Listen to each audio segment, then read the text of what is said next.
अस्सलाम वालेकुम। प्रोग्राम में खुशामदीद। मैं हूं अफसा कोमल। आज जो मामला है वो तमाम लाहौर हाई कोर्ट की तरफ सबकी नजरें हैं। आप लोग देख रहे हैं अभी डॉन न्यूज़ पे भी बराह रास्त कवरेज। खान साहब इस वक्त का अदालत के अंदर मौजूद हैं, लेकिन क्या वाकई वो आज अदालत के रूबरू पेश होना चाहते थे? ये सबसे बड़ा सवालिया निशान है। और जिस तरीके से उनको मोहलतों पे मोहलतें दी गई और आखिरकार किस तरीके से उनको पेश होना पड़ा, उनके वकला की तरफ से थोड़ी देर पहले अदालत को कहा गया कि खान साहब अहाता अदालत तो पहुंच चुके हैं, लेकिन इतना रश है वहां पर कि उनकी हाजिरी गाड़ी से ही लगवाने की इजाजत दी जाए।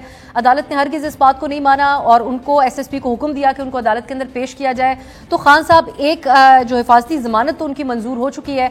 अब जो दूसरा मामला है उस हवाले से भी वो अदालत के अंदर मौजूद हैं, क्योंकि जो दस्तखत की तस्दीक करने का इशू लटका हुआ था वो जो है उस हवाले से अब इमरान खान साहब अदालत के अंदर मौजूद है। उस हवाले से भी कोई खबर अनकरीब आ जाएगी तो हम उस पर बात करेंगे। मेरे साथ प्रोग्राम में सेनेटर कामरान मुर्तज़ा साहब मौजूद हैं, सीनियर रहनुमा हैं, हसन खावर साहब रहनुमा तहरीक इंसाफ और मुनीफ फारूक साहब हैं। उनसे हम उनका कानूनी और आईनी हवालों से तज्जिया हासिल करेंगे। मैं हसन साहब आपसे आगाज करूंगी। तमाम जो आप लोगों की तरफ से जवाब पेश किए गए थे अदालत के सामने, लेकिन आज जब अहाता अदालत तक खान साहब पहुंच चुके, लेकिन उसके बाद भी हाजिरी गाड़ी से लगवाने का कहा जाता रहा और कारकुनान को भी आप लोगों ने मुनज़्ज़म तरीके से अदालत में जमा कर लिया। तो फिर इस रवैये की कैसी मिसाल आज खान साहब ने कायम की है? अच्छा, पहले तो मैं ये कहूँ कि जो आपने कहा ना कि मोहलतों पे मोहलतें, तो सुबह से शाम की मोहलत हो गई, तो आपने कहा तो जिस शख्स को 3 साल से लंदन में बैठे मोहलत पे मोहलत मिल रही है, जो कन्विक्टेड क्रिमिनल है तो उसके बारे में क्या ख्याल है? 3 साल से कोई पूछने वाला ही नहीं। उनसे भी सवाल करते हैं। अदालत में बैठी हुई है हाथ पे हाथ रख के। थोड़े ये बातें सबको पता है, लोग देख रहे हैं, तारीफ लिखी जा रही है। बहरहाल अच्छा, दूसरी बात यह है कि खान साहब जब वहाँ पहुंचे थे तो वहाँ पे क्योंकि लोग ज्यादा थे तो अदालत को ये रिक्वेस्ट की गई कि जी सिक्योरिटी अमला भी कोऑपरेट नहीं कर रहा, जगह नहीं बन रही। इस पर अदालत ने कहा एसपी साहब को कि जी आप ये जगह बनाएं, ये इंतजाम करें। वो आ जाएंगे तो वो चले गए। इसमें तो कोई ऐसी बात नहीं है। जब अदालत गए किस लिए थे? हाजिरी देने गए थे ना। तो जब अदालत में चले गए तो गाड़ी में या गाड़ी से निकल के अंदर जाने में तो कोई फर्क नहीं है। अदालतों का एहतराम तो हम सब पे वाजिब है। और सवाल सिर्फ मेरा ये था हसन साहब कि अगर आप लोग इतने संजीदा थे कि खान साहब को वहां पे धक्के ना लगते, ये सूरत हाल ना बनती, तो आपने कारकुनान को वहां इनवाइट क्यों किया? सोशल मीडिया हैशटैग ट्रेंड्स क्यों चलाए गए कि तमाम लोग लाहौर हाई कोर्ट पहुंचे? एक्चुअली जो खान साहब ने आज मिसाल कायम की है ना, वो मिसाल तो ये है कि बेसिकली जो लंदन में लीडर छुप के बैठे हैं उनको भी अब चाहिए कि पाकिस्तान में आकर अदालतों के सामने अपने आप को पेश करें। उनका अपना भाई वज़ीर आज़म है, जरा हौसला पकड़े, हिम्मत पकड़े, आए पाकिस्तान, आखिर कल को इलेक्शन में खड़े होना है। ये मिसाल मैं समझता हूँ कि आज कायम हुई है। इमरान खान साहब हर काम वही करेंगे। आपके जवाब से मैं मुराद लेती हूँ कि जो नवाज शरीफ साहब करते हैं उन्हीं मिसालों को पूरा करेंगे। मैं कामरान मुर्तज़ा साहब, अब आप ये जवाब, एक मिसाल जो अदालत ने कायम की वो ये थी कि अहाता अदालत के अंदर भी अगर आप मौजूद हैं तो ये नहीं हो सकता कि हमारे रूबरू पेश हुए बगैर जमानत आपकी मंजूर हो जाए। लेकिन कामरान साहब, एक रवैया आपने देखा आज पीटीआई का कि जिसमें कारकुनान को अदालत तक जमा कर लिया गया, जिसकी एक मरियम औरंगजेब साहिबा ने ये कहा कि अदालतों पर हमले के लिए उकसा रहे हैं। लेकिन जब एक तरफ ये रवैया हो तो उसका मुकाबला किस तरीके से किया जा सकेगा? बहुत से हवालों से कि जहां पर आप इस वक्त जो हुकूमत, आप क्योंकि इत्तेहादी हैं हुकूमत के, वो तो खान साहब की गिरफ्तारी के लिए एक प्रोवोकिंग किस्म की स्टेटमेंट्स देते हैं, तो मजीद इसमें ऐड नहीं कर रही हुकूमत इस रवैये के खिलाफ जो कारकुनों ने आज दिखाया खान साहब से यकजहती के लिए? इसमें वो जो कोशिश कर रहे हैं वो जानबूझ के सूरत हाल को एक्सप्लॉइट करने की कोशिश कर रहे हैं, मगर हुकूमतों के साथ जो है ना वो इस तरह का रवैया करके कोई उनसे इस मामले में जो है ना उसको अरेस्ट को रोका नहीं जा सकता अगर अरेस्ट करना चाहे हुकूमत। अब मुझे नहीं पता कि हुकूमत वाकई अरेस्ट करना चाहती है नहीं, या मटीरियल उन्होंने क्या अब तक इकट्ठा किया है। मगर मैं एक और सवाल आपके सामने रखता हूँ, जितना अदालत ने मोहलत दी, क्या ये हमारे मुल्ज़मान जिनके लिए हम भी अदालतों में पेश होते हैं, क्या ये सहूलत हमें भी मैसर होगी? क्या हमारे पाकिस्तान में भी ये सारा कुछ होगा, या ये नए पाकिस्तान वालों के लिए ये सारी सहूलतें हैं? इतना इंतज़ार जितना किया गया उतना तो हमारी अहलिया हमारा इंतज़ार नहीं करती। तो माशाल्लाह बहुत मिसालें कायम की गई हैं। ये यकीनन जो है ना, चूँकि एक आला अदालत ने इस तरह से मिसालें कायम की हैं, तो हम ये समझते हैं कि ये जो जिन लोगों के लिए हम भी पेश होते हैं, जिन मुल्ज़मान के लिए हम पेश होते हैं, वो अनलेस के वो प्रूव हो जाए, उनके ख़िलाफ़ कोई गिल्टी या कोई और चीज़ साबित हो जाए, उनको भी इसी तरह की सहूलत मैसर होनी चाहिए। उनके लिए भी इसी तरह से इंतज़ार होना चाहिए। उनके लिए भी वही रास्ते खोले जाने चाहिए। उनके लिए भी उतने ही उनके अहल व अयाल और उनके वर्कर्स जो है ना वो आने की इजाज़त होनी चाहिए, जो कुछ आज जो है वो इस्टेब्लिश किया गया है। मुनीब साहब, कोई ख़ास सहूलत मिली जैसे सेनेटर साहब कह रहे हैं, या फिर गिवन इमरान खान साहब की जो हेल्थ की कंडीशन थी और जो बाकी दलाइल उनके वकला की तरफ से दिए जा रहे थे, ये मोहलतें अदालत ने मेक श्योर किया कि मामला आज ख़त्म हो ही जाए, तो इसलिए कभी 5 मिनट की भी मोहलत दी, 10 मिनट की भी दी और आखिरकार उनको पेश करवा के ही छोड़ा खान साहब को? बहुत शुक्रिया। देखिए, इमरान खान साहब ने इस मामले के अंदर पहले तो वो जब गुज़िश्ता हफ्ते उनकी जो सिंगल बेंच था उसके सामने जो दरख्वास्त थी वो खारिज इसी वजह से हुई कि इमरान खान साहब तशरीफ नहीं लाए, पेश नहीं हुए। अब जो आज हुआ वो शायद पिछले हफ्ते भी हो सकता था, ऐसा तो नहीं था कि इमरान खान साहब उस वक्त नहीं आ सकते थे। माशाल्लाह आज वो तशरीफ ले आए। जो मोहलत की बात है, मैं सिर्फ ये कहूँगा कि ठीक है, इमरान खान साहब तशरीफ ले आए हैं, उनको वक्त मिला अदालत की जानिब से।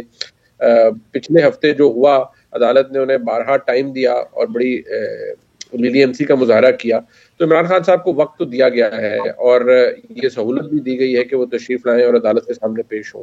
बहुत अच्छी बात है, इमरान खान साहब आ गए, ये भी बहुत अच्छी बात है। लेकिन अगर ये कहा जाए कि इमरान खान साहब बिल्कुल आज खुद आ गए, पहले बुलावे पर आ गए और वॉलंटरली बिल्कुल खुद ही आ गए, तो ये मैं समझता हूँ ये हकायक से मुनाफी है ये बात। इमरान खान साहब तशरीफ लाए हैं जब तक अदालत ने उन्हें बाकायदा तौर पर नहीं कहा, लिहाजा वो आ गए, उनको कहा गया और फिर अब 2 रुकनी बेंच के सामने कहा गया, फिर उन्होंने जस्टिस तारिक शेख साहब की अदालत में पेश होना है, वहां पर भी उन्हें जाना पड़ेगा। तो अच्छी बात है, इमरान खान साहब को समेत तमाम लीडरान के अदालत के सामने जब अदालत बुलाए तो पेश होना चाहिए, बहुत अच्छी बात है। लेकिन ये जरा अज खुद वाला जो काम है ना, ये थोड़ा सा हम मीठा ज्यादा कर देते हैं चाय के अंदर। अज खुद वाला जो काम है वो मुझे जरा थोड़ा हजम होना मुश्किल हो जाता है। ये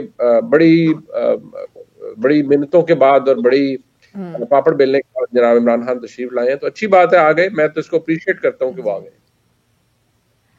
लेकिन मुनीब साहब, कारकुन इकट्ठे करके उन्होंने, उनकी जमात ने क्या पैगाम दिया है? कितना आसान नहीं है कि खान साहब को अदालत में भी बुलाया जाए, बेशक उनकी जमानत का, बेशक उनके अपने दस्तखत गलत होने का ही मामला क्यों ना हो।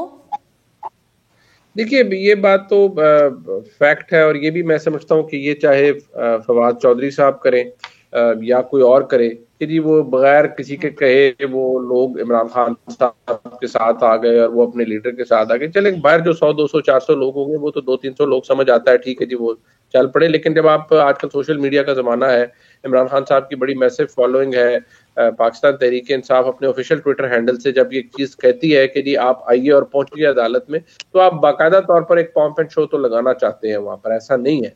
और फिर जो ऐसी सूरत हाल थी कि किसी तरह की पुलिस के लिए ये बड़ा मुश्किल हो जाता है, क्योंकि अगर अदालत की उस इमरान खान साहब की गाड़ी के अलावा अगर लोगों को रोकने की कोशिश करती पुलिस, तो वहां पर कोई बड़ी अनडिजायरेबल सी सिचुएशन पैदा हो सकती थी। अगर बैटन चार्ज करती तो वो बड़ा मसाइल हो सकते थे। तो इमरान खान साहब इस पूरे पॉम्प एंड शो के साथ आते थे। It was all pre planned. ये ऐसा नहीं है कि जी बस वो स्पर ऑफ द मोमेंट कुछ हो गया। ये उनको जाके कहनी चाहिए या उनको उनके सामने बेचनी चाहिए जो इस बिजनेस को ना समझते हो। सो वो हमारे साथ तो वो हिसाब है ना कि बिन देयर डन दैट। तो बड़ा कुछ देखा है, चाहे इमरान खान साहब हो या किसी और की पेशी हो, तो जाहिर बात है पता चलता है ये चीजें क्रिएट की जाती है ना। तो ये क्रिएट किया गया है पूरा एनवायरनमेंट जनाब इमरान खान की जानिब से, उनकी जमात की जानिब से। उन्होंने बाकायदा तौर पर लोगों को वहां पर बुलाया है। अगर इमरान खान साहब के लोग ना होते, कम से कम चले अदालत के अंदर आते में ना आते, तो मेरे ख्याल में इमरान खान साहब व्हील चेयर पे जाते या चल के जाते। ये मामला देखिए, पहली अदालत से मेरे ख्याल में 5 मिनट में भुगत किया, दूसरी में शायद मामला थोड़ा सा कॉम्प्लिकेटेड है, लिहाजा वहां शायद 10 मिनट ज्यादा लग जाए इमरान खान साहब को। लेकिन मुझे नहीं लगता ज्यादा बात करेगी। हसन खावर साहब, अब ये इस जमानत करवाने के ऊपर ये भी सवाल उठाया जा रहा है कि अगर आपने बुध से जेलें भरनी ही हैं तो आज से आगाज कर देते, और फिर इतनी मुश्किलात थी तो फिर जमानत, ये आपके जो इस वक्त मौजूदा हुकूमत है वो ये सवाल उठा रही है, तो इस पर आप क्या कहेंगे? उनके तो आप छोड़ देना। जब हम इस्तीफे देना चाहते थे तो इस्तीफे लेते नहीं थे, जब नहीं देना चाहते तो लेना चाहते हैं। जब हम कहते थे ना गिरफ्तार करो तो गिरफ्तार करते हैं। जब जेल भरो तहरीक की बात करते हैं तो कहते हैं हमने गिरफ्तार नहीं करना। गवर्नमेंट की तो आप बात छोड़ दें। मैं जरा ना कामरान मुर्तजा साहब की बात पर रिस्पॉन्ड करना है गिरफ्तार, वो कहते हैं टॉप टियर लीडरशिप को गिरफ्तार करना है, कारकुन को नहीं करना। हसन साहब जी, कामरान मुर्तजा साहब ने जो कहा ना कि क्या ये सहूलत मुयस्सर है, तो मैं तो सिर्फ ये कहना चाहता हूँ कि जिस हुकूमत का इनकी पार्टी पार्ट है, उस हुकूमत को तो ये सहूलत भी मुयस्सर है कि आइन में क्लियरली लिखा है कि 90 दिन में इलेक्शन कराएं, और कोई तारीख देने को तैयार नहीं, ना इलेक्शन कमीशन ना कोई इदारा मदद कर रहा है। आर्टिकल 220, 224, 105 अपनी जगह खड़े हैं आर्टिकल 6 कहता है आइन को सबवर्ट नहीं किया जा सकता, और ये इनकी हुकूमत माशाल्लाह कर रही है। तो ये सहूलत जो है ये भी शायद पहली दफ़ा पाकिस्तान में किसी को मुयस्सर हुई है। और आप भी जब सहूलत की बात करती हैं तो आप मुझे ये बताएं कि पाकिस्तान में क्या ये सहूलत किसी कन्विक्टेड क्रिमिनल को मुयस्सर है कि वो 3 साल जाके लंदन में बैठे और जब वो वापस आने से इनकारी हो तो उसका जो जामिन हो वो वज़ीर आज़म हो और उसको कोर्ट बुला के ये भी ना कहे कि भाई तुमने जमानत दी थी तुम्हें ना अंदर कर दें। तो ये सहूलत है मुयस्सर किसी और को? ये तो सिर्फ सुबह से तमाम मामला ही इतना ट्विस्टेड है, sorry to say that Hasan साहब, कि वो फिर मुझे तो उनका भी जिक्र करना पड़ेगा जिन मिनिस्टर की आंखों में आंसू आ गए थे उनकी ब्लड रिपोर्ट देख के। सो वो बात फिर बहुत दूर जाएगी, लेकिन अब आप जो बात करें इलेक्शन की, मैं इस तरफ लेके आ जाती हूँ। पाकिस्तान में आइन पामाल हो रहा है। हम नेशनल टीवी पे बैठ के बात कर रहे हैं कि पीटीआई ऑफिशियल से ट्वीट क्यों की, कारकुन क्यों आए क्यों नहीं आए। हम ये बात नहीं कर रहे कि इस वक्त आइन की पामाली जो है एज वी स्पीक वो हो रही है। कर रहे बातें, जब रोम जल रहा था दो सेपरेट टॉपिक्स हैं, हम क्यों ना बात करें। और अभी हम करेंगे हसन साहब, ये नहीं होगा कि जो आपका लोगों का मन चाहे पहले उसके बारे में बात हो। जो टॉपिक्स चल रहे थे मैं इसी तरफ आ रही हूँ। कामरान मुर्तज़ा साहब, सदर मुमलिकत ने आज तारीख दे दी है सूबाई इंतखाबात की, तो ये एक बहस क्यों इस वक्त आइन शिकनी का मुर्तकिब उनको क्यों करार दिया जा रहा है कौमी असम्बली के अंदर विफाकी वज़रा की तरफ से? इलेक्शन एक्ट उसमें स्पेसिफाई तो नहीं करता कि सदर मुमलिकत, या फिर करता है अगर तो आप इस पर ज़्यादा बेहतर बात कर सकेंगे और मुनीब साहब भी कर सकेंगे, लेकिन क्या सदर मुमलिकत ही एक ऑप्शन नहीं बच जाते जो तारीख दें इलेक्शन की, क्योंकि और तो इनकारी हैं गवर्नर साहब? इस मुल्क में सदर मुमलिकत को ये सहूलत मैसर है दस्तूर के मुनाफी कि वो पार्टी वर्कर बन के एक इलेक्शन एक्ट की दफ़ा का सहारा ले के पहले जो है इलेक्शन कमीशन को, जो कि बज़ात ख़ुद एक दस्तूरी अदारा है, मुशावरत के लिए तलब कर लें। हालांकि आर्टिकल 105 जो है वो बिल्कुल वाज़े है कि वो गवर्नर से मुतल्लिक है ये मामला। वो कहें कि नहीं जी दस्तूर जो है वो ताबे है एक्ट के, वो अगर सदर पाकिस्तान को ये नहीं पता उस बादशाह सलामत को, तो फिर जो है ना इस मुल्क में जो है ना बाकियों को अगर ये हरकत वो करता है तो वो उसके लिए जो है ना वो सब कुछ जायज़ है। सदर मुमलिकत ने आर्टिकल 57 को इन्वोक किया और दस्तूर की दफ़ा को जो है वो इग्नोर कर दिया।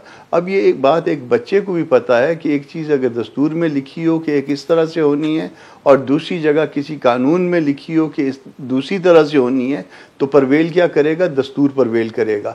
यहाँ दस्तूर की सबवर्जन की बात की जाती है। सबवर्जन तो वो और चीज़ होती है। सबवर्जन वो होती है जो मुशर्रफ साहब ने किया, सबवर्जन वो होती है जो ज़िया-उल हक साहब ने किया, सबवर्जन वो होती है जो उससे पहले जो है ना याया खान ने किया था, या उससे पहले जो अयूब खान ने किया था, या उससे पहले सिकंदर मिर्ज़ा ने किया था, या सबवर्जन जो है ना जिसके मुशर्रफ के इमरान खान साहब शरीक थे, ये वो सबवर्जन होती है। ये उस दस्तूर की वायलेशन हुआ करती है। तो इस वायलेशन में इस वक्त मुल्क के सदर साहब ने जो ना एक किरदार अदा किया है। लेकिन ये भी तो वायलेशन है ना कामरान साहब, 90 दिन के अंदर न सिर्फ ऐलान नहीं किया जा रहा, हुकूमत ECP के सामने जो बातें हो रही है उसको भी सपोर्ट कर रही है। चले इलेक्शन कमीशन का तो एक डिफरेंट पॉइंट ऑफ व्यू है इसके ऊपर, लेकिन गवर्नर साहब भी नहीं तारीख देने को। अर्ज सुनिए, क्या 90 दिन गुजर गए थे?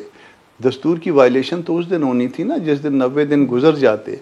तो ये बेचैनी जो है ना इससे पहले क्यों है तारी हो गई? 90 दिन तो पूरे होंगे वो अप्रैल में जाके। अगर वो गुजर गए होते तो फिर उसके बाद कहा जाता कि जी दस्तूर की वायलेशन हो गई है। वैसे मैं एक दो वाक़े और बता देता हूँ।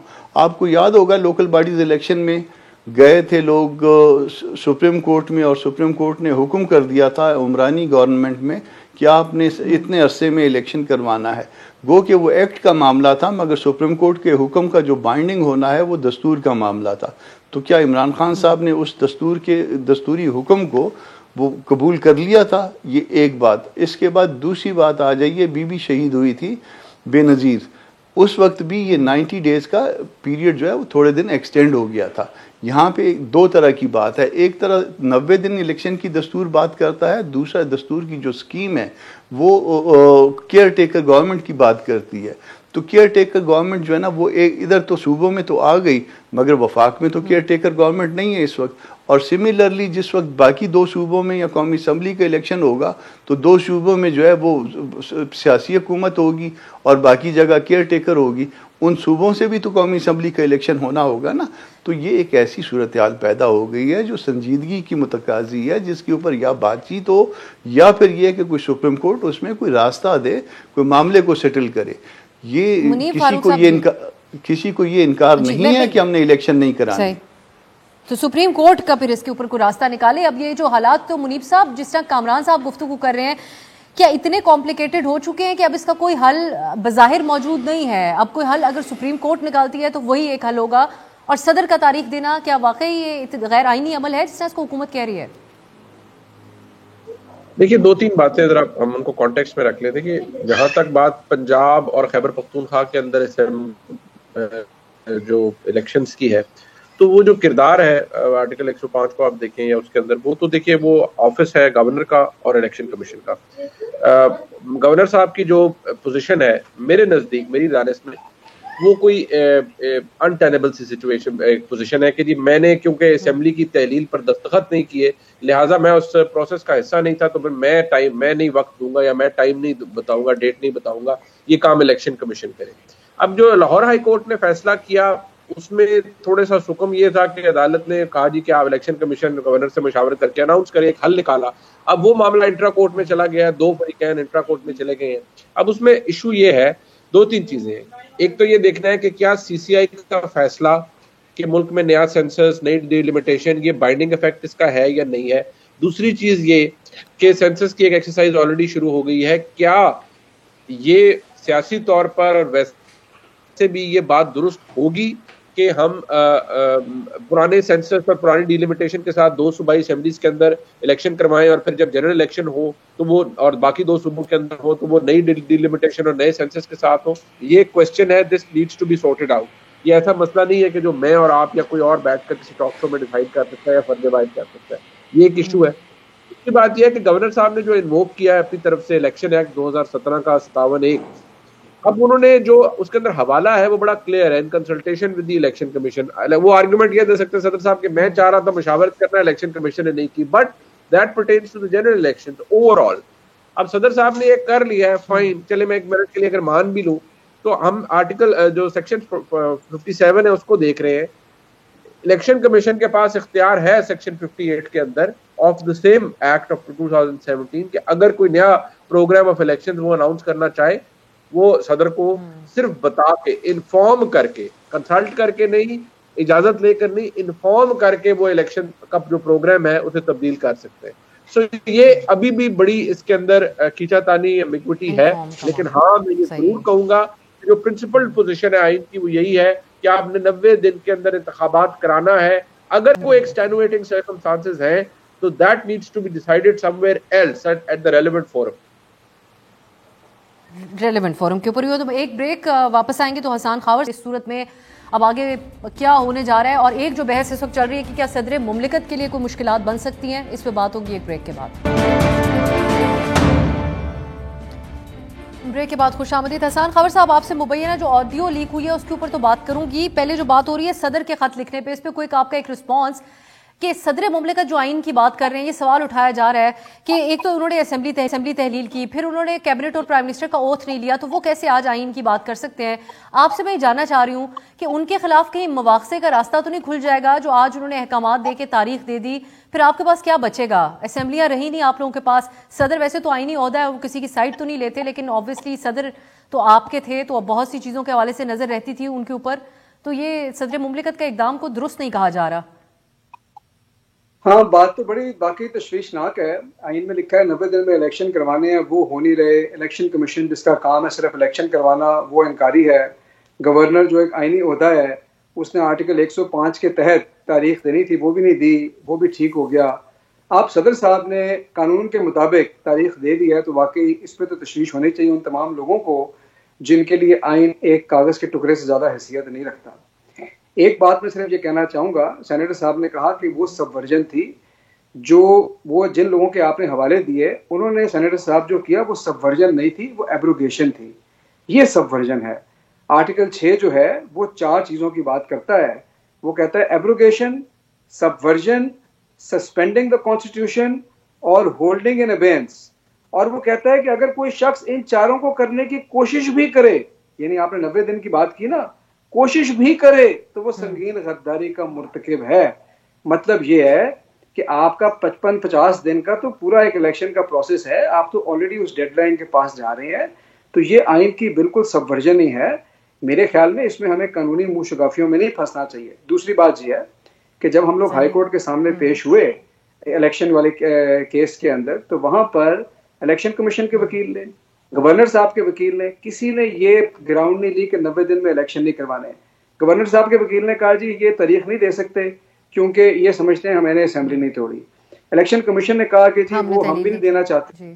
तो वहां पे ये बात हुई कि तीनों के पास इख्तियार है, सदर साहब के पास भी है, गवर्नर साहब के पास भी है, इलेक्शन कमीशन के पास भी है। कोर्ट की इलेक्शन कमीशन ने तो अदालत में मौक़िफ़ अपनाया ना हसन साहब। वो कहते हैं हमारे पास इख्तियार नहीं है तारीख देने का, गवर्नर इसके पास इख्तियार है और सदर के पास इख्तियार है कौमी जो आम इंतखाबात है उनकी तारीख देने का, जो कानूनी बहस इस वक्त जारी है। हसन साहब अगर आप मुकम्मल कर चुके, मेरे पास दूसरा वक्त का, मैं चाह रही हूँ आप लोग मुबैना ऑडियो के ऊपर भी बात कर लें। जी मुबैना ऑडियो के ऊपर बात कर लेता हूँ। अब क्या हुआ है, अब जब लगा है इस वक्त पूरे मुल्क की नजर लगी हुई है अदलिया की तरफ।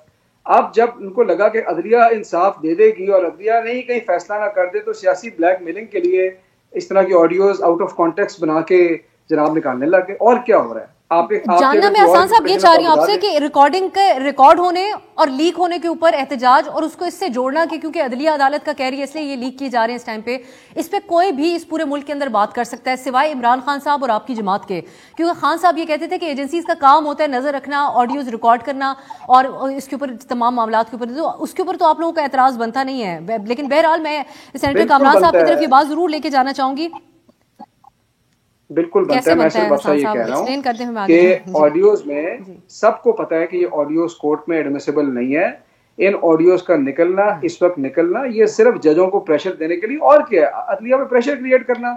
और आप इनका पुराना ट्रैक रिकॉर्ड देख लें, नून का, इनकी तो हिस्ट्री ये रही है, ये करते ही ये रहे हैं। सेनेटर कामरान साहब की तरफ में जाऊंगी सर, मैं वक्त के हवाले से। सेनेटर कामरान साहब, एक मुबैना ऑडियो लीक हो गई जिसमें एक मखसूस नाम भी लिया जा रहा है, लेकिन इसको तमाम अदलिया के बारे में जिस तरह से मरियम नवाज साहबा प्रेजेंट कर रही हैं, ये कह रही हैं कि वो जनरल फैज़ की बाकियात वहाँ पर, रिटायर्ड जनरल की बाकियात वहाँ पर मौजूद हैं, इस किस्म का पूरी अदलिया के बारे में एक इम्प्रेशन देना, क्या ये दुरुस्त है इस एक मुबैना ऑडियो की वजह से?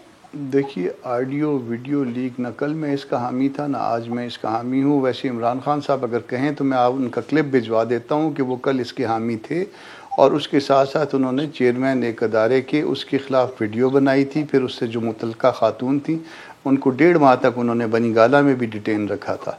तो ये जो रवाज डला है इस मुल्क में, ये उस वक्त के उस पौने 4 साल दौर का जो रवाज है, उसमें जो लोग जिस जगह पे थे वो अपने तौर पे ये हरकतें करते रहे हैं। फिर मैंने आफ्ताब इकबाल साहब का भी वो एक सुना है जिसमें एक बहुत अहम अदारे के जो है ना चीफ ने जो है ये कहा कि मैंने इनकी भी कोई और भी वीडियो या ऑडियो रिकॉर्ड की हुई हैं।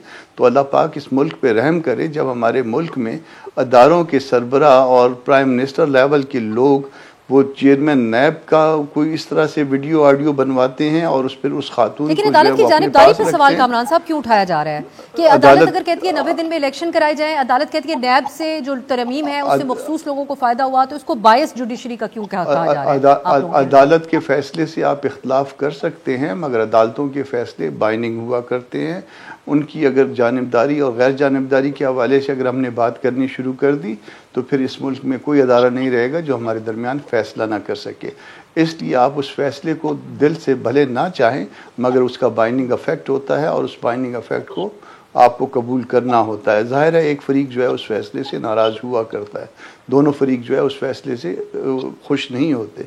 तो अदालतों पे अगर हमने सवाल उठाना शुरू कर दिए तो कल तकलीफ दे हो जाएगा मामला। फिर इस तरह से तो फिर तो कामरान साहब आपकी इत्तेहादी पार्टी की वाइस प्रेसिडेंट मरियम साहबा बरमला इंटरव्यूज में और इजलासों में जो कह रही हैं आप उसकी मुखालफत करते हैं बतौर कानून के हवाले से भी और अपनी पार्टी की तरफ से भी।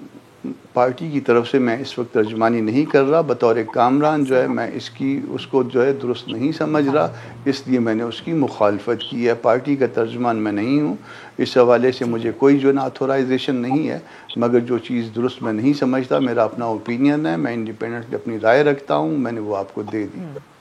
ठीक हो गया सर, मैं एक ब्रेक की तरफ जाते हैं, इसमें मुनीफ फारूक साहब की क्या राय है वो भी जानेंगे। एक ब्रेक के बाद खुश आमदीद। हम बात करते हैं अब जो अदलिया के हवाले से ब्रेक से पहले भी बात हो रही थी, सवालात उठाए जा रहे हैं। एक मुबैना ऑडियोज़ जो लीक हो रही हैं उसके बारे में मुनीब साहब, एक तो मुझे ये कुछ कहीं ना कहीं इसमें मुश्किल पेश आती है कि जो ऑडियोज़ लीक हो रही हैं इसके ऊपर हम सवाल करें, उसमें जो होशरुबा मुबैना तौर पर इंकशाफात हैं या उसके ऊपर करें जो कंटेंट है उसका, या ये बहस लेकर बैठ जाएं कि ऑडियोज़ लीक होनी भी चाहिए या नहीं होनी चाहिए। आपके साथ हम साल से जुडिशरी का जो रोल है उसके ऊपर एक मोहतात किस्म की गुफ्तगू तो करते आ रहे हैं, आप रहनुमाई भी फरमाते हैं, लेकिन आज जो हालात हैं वो उसमें मिलकर तमाम सियासी जो जमातें हैं वो एक्सप्लॉइट करने की कोशिश कर रहे हैं जुडिशरी को, के नाम को, उनके जो उनकी रेपुटेशन है उसको, या फिर ये एक प्रेशराइज करने का एक टैक्टिक इसको कहा जा सकता है। ये जेन्युइन कंसर्न है जिस किस्म की ये मुबैना ऑडियोज आई हैं। देखिए, ये वैसे तो कोई इतनी अच्छी प्रैक्टिस नहीं है ऑडियोज लीक होना या इवन ऑडियो टैपिंग, लेकिन चलिए अब एक तल्ख हकीकत है कि ये होती है। लेकिन उनके अंदर से जो मवाद सामने आता है और जो आया जिसमें चंद बादियों नजर में चंद मुबैना तौर पर किसी हाजिर सर्विस जज का जिक्र है और पता नहीं उनकी आवाज है या नहीं, किसका जिक्र है, लेकिन है तो बड़ी डैमनिंग चीजें और हमारी अदलिया के लिए, अदलिया के वकार के लिए बहुत डैमनिंग चीजें हैं, बड़ी ऐसी चीजें हैं जो कि हिला देती हैं चूल्हे मुल्क में जो इंसाफ का जो निजाम है उसकी। लेकिन जहां हम थोड़ा सा इससे तशवीश भी जाहिर करते हैं, मैं कोई इतना ज्यादा सरप्राइज्ड नहीं हूँ, इसलिए क्योंकि हमारे मुल्क में ऐसा है कि खाली मामलात एस्टैब्लिशमेंट नहीं देखती। जाहिर बात है, फिर एस्टैब्लिशमेंट के भी वेरिटेबल आर्म्स होते हैं जो एस्टैब्लिशमेंट को मुख्तलिफ औकात में सहूलत फराहम करते हैं। जब इमरान खान साहब की हुकूमत आई तो वो बाकायदा तौर पर साबका एस्टैब्लिशमेंट की तरफ से बड़ी मावनत उन्हें हासिल रही। जाहिर बात है, फिर उसके कुछ किरदार होंगे और मुख्तलिफ ओहदों पर मुख्तलिफ इदारों के अंदर जिन्होंने अपना अपना किरदार अदा किया होगा, वो कौन लोग हैं, उनकी तफ्तीश होगी या नहीं, वो अपने मंतकी अंजाम तक पहुंचेंगे या नहीं। लेकिन अगर कोई सियासी तौर पर इसको इस्तेमाल करना चाहता है तो ठीक है, आज ये पीडीएम कर रही है, कल इमरान खान साहब इक़्तिदार में आएंगे तो वो करेंगे। हसन साहब, जो क्योंकि खान साहब इसकी तहकीकात का मुतालबा कर रहे हैं, तो उन्होंने अदालत को सवाल भेजे, 7-8 सवाल भेजे कि कौन रिकॉर्ड करता है, क्यों करता है। इसका जवाब इमरान खान साहब को हम सबसे ज़्यादा मालूम है, जैसे मैं पहले कह चुकी हूँ, वो तो इसको इस बारे में इसको जस्टिफाई करते थे ऑडियोज़ को रिकॉर्ड करने में। लेकिन अब मैं कंटेंट का आपसे पूछना चाह रही हूँ कि अगर आपके दौर में इस किस्म का कोई मुबैना कंटेंट आता सामने इस किस्म की ऑडियो में जिसमें स्पेसिफाई करके जज साहब का नाम भी लिया जा रहा था, तो क्या आप लोगों ने तो आसमान सर पे नहीं उठा लेना था, इसमें माफ थोड़ी ना कर देना था, इसमें मुतालबा करना था सुप्रीम जुडिशल काउंसिल लेके जाने का? नहीं, देखें, मैं आपको बताता हूँ, बात यह है कि अगर गवर्नमेंट ये समझती है तो गवर्नमेंट क्यों नहीं जा रही, गवर्नमेंट पिटिशन फाइल करे ना। बात यह है कि ये ऐसे लीक करवा के आप चुप करके बैठे हैं। अगर वो समझते हैं कि इसका कंटेंट डैमेज है, जो बातें सामने आई हैं और ये सारी जो है इधर उधर से बातें सामने आ रही हैं कि वो जो उनकी ऑडियो आई जज साहब की, वो एक पुरानी एक गैर यानी इससे मुतल्लिका एक वाक़या था उसकी ऑडियो थी, पता नहीं उनकी थी या नहीं थी, वो तो उसका फोरेंसिक होगा। तो गवर्नमेंट सामने आए और करे, इस पर पिटिशन फाइल करे और ये बताए, क्यों नहीं करते। देखें, अगर आप सियासी बयानबाजी करेंगे, आप कहेंगे जी आसमान टूट पड़ा, लेकिन आप खुद आगे बढ़ के इतनी अखलाकी जुर्रत भी नहीं करेंगे कि आप उसके लिए कोई पिटिशन फाइल करें, कोई फॉर्मल एप्लीकेशन दें, तो फिर हम क्या समझेंगे। और ऊपर से अगर आपका ट्रैक रिकॉर्ड, लेकिन उनको जवाब मिल गया उसके ऊपर लेकिन सियासी हद तक तो बयानबाजी का उनको जवाब मिला ना हसन साहब, जहां आप लोग कहते हैं कि इनके पास कुछ नहीं अवाम में लेके जाने के लिए, तो वो एकदम फिर वो मरियम साहबा जिस किस्म की गुफ्तगू कर रही है वो विक्टिम के तौर पे खुद को पेश कर रहे हैं कि आपके साथ इसका जवाब दीजिएगा, जो कहते हैं कि जनरल फैज रिटायर्ड की वाकयात अभी तक मौजूद हैं एस्टैब्लिशमेंट में। मुझे अफसा ये बात बताए ना कि उनकी अपनी गवर्नमेंट है पाकिस्तान के अंदर, उनके वालिद मोहतरम जो है वो 3 साल से बाहर बैठे हैं, चचा जान उनके जमानती हैं, मुल्क आइन में क्लियरली लिखा है 90 दिन से ऊपर जा नहीं सकते, पूरा सिस्टम जो है वो काम कर रहा है कि इंतखाबात जो है वो डिले हो जाएं, उसके बाद भी उन्हीं को गिला है। अब अगर कोई उनको लगता है कहीं से हक की आवाज़ आनी है तो वहाँ पे वो किरदार कशी शुरू कर देती है। मुझे तो ये नज़र आ रहा है, अगर आपको ये किसी और तरह नज़र आ रहा है आप समझा दें, मैं आपको जवाब दे देता हूँ। इस वक्त तो सिर्फ वो ये चाहती हैं अगर कोई आवाज़ रह गई, अगर कोई शख्स जो है वो हमारे खिलाफ बात करे या हमारे इंटरेस्ट हर्ट हो, हम उसकी किरदार कशी करें ताकि कोई हिम्मत ना करे। ये हो रहा है इस वक्त, और तो कुछ नहीं, सबको नजर आ रहा है। ये तो वेरी क्विकली आखिर में कामरान साहब, ये मामला जो ऑडियो का है इसको सुप्रीम जुडिशल काउंसिल जाना चाहिए या लेके जाया जाएगा? मुझे नहीं पता कि लेके जाया जाएगा या नहीं लेके जाया जाएगा, मगर जो बहस शुरू हो गई है मुझे लगता है कि कहीं ना कहीं ये मामला सुप्रीम जुडिशल काउंसिल पहुंच जाएगा। और फिर उसका जो है ना वो सारा कुछ जो है ना, क्योंकि एक और इसका जो पहलू है जो यास्मीन राशिद साहब ने तो उसमें एडमिट किया कुछ बातों को, मैं किसी और प्रोग्राम में था तो उसमें भी दूसरे एंड पे और किसी और एंड पे, मैं अब नाम नहीं लेता, भी वो जो है ना वो डिनाई उस तरह से नहीं कर रहे थे। तो ये मामला कहीं ना कहीं पे जो है ना वो ख़राब हो रहा है। मगर ये बहरहाल जो कुछ हो रहा है ये अच्छा नहीं हो रहा, और ये रिकॉर्डिंग और जिसका रवाज पुराने ज़माने में डला, और उसकी कुछ कहते हैं कि अभी तक कुछ चीज़ें संभाल के रखी हुई हैं, कम से कम 2-3 रिवाज उस दौर में बना। सेंटर साहब मैं इस पे क्लोज करती हूँ, और परवान इस दौर के अंदर चढ़ रहा है जिसमें आपकी जमात बतौर इत्तेहादी मौजूद है, और आप और पीपल्स पार्टी ना चाहते हुए भी तमाम ये जो आईनी और इस तरह के मामलात होते हैं उसके ऊपर जितना भी ये मलबा सिर्फ नून लीग के ऊपर डालें, सवाल तो आप लोगों से इलेक्शन कैंपेन के अंदर भी इसके ऊपर होगा और हमेशा होगा। आज आइन के हवाले से जितने सवालात उठाए जाएंगे इस बारे में हम देखते हैं अब आने वाले दिनों में ये मामलात क्या रुख इख्तियार करते हैं। बहुत बहुत शुक्रिया सेंटर कामरान मुर्सा साहब, हसन खावर साहब और मुनीफ फारूक साहब हमारे साथ प्रोग्राम में शामिल थे। अब देखते हैं नाजरीन, कल के दिन सदर मुमलिकत के हवाले से जो उनके आज हुकूमत सख्त बयान दिए हैं, तो देखते हैं कि उनके खिलाफ कोई कार्रवाई का मामला बनता है या उन्होंने जो तारीख दी है वही मामला इलेक्शन के हवाले से आगे बढ़ता है। आज के लिए इजाज़त दीजिए, खुदा हाफ़िज़।